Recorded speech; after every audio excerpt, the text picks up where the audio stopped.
Здравейте, приятели! Намираме се в село Беренде. Това поле преди се сееше с жито и царевица. Ето. Идва тук първото куче, дето ни посреща в селото.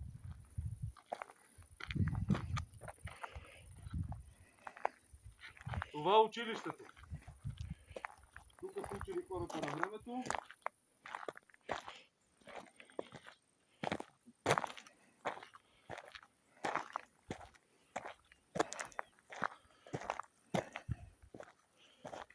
Площада.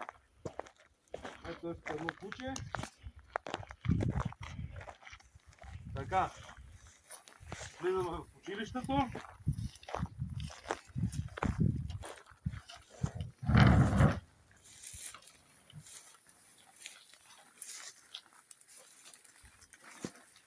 В това училище на времето са учили децата от селото. Тук учил дядо ми.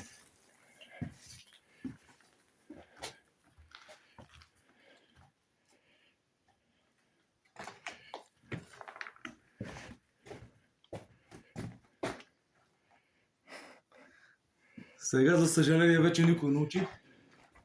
Ето преди как са правили покривите. Училището е това. 2 стаи. Така.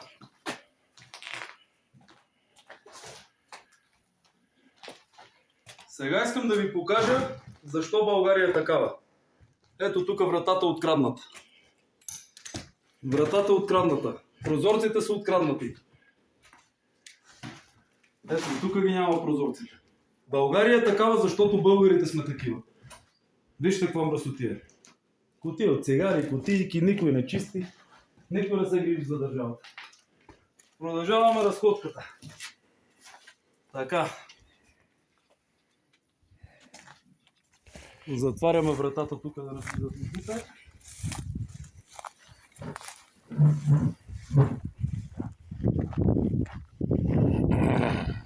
Така. Продължаваме по пътя.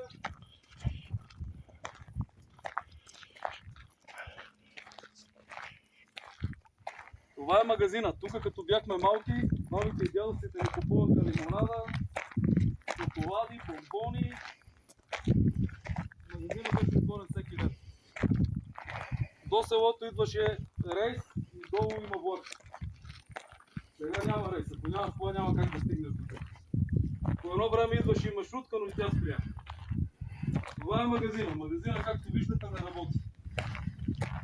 Ето го магазина.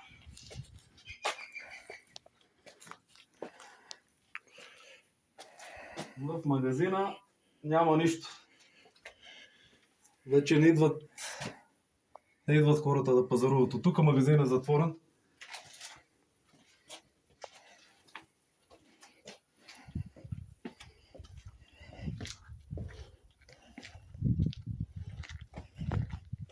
Така.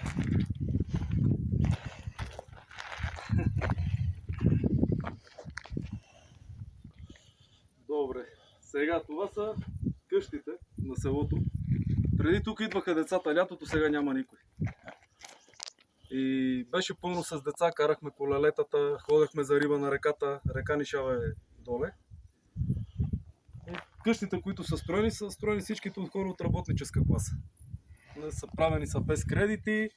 Мога да ви говоря отново лоши работи за комунизма, но всички имаха по 2 деца, нямаше безработица и хората си изкарваха прехраната с честен труд.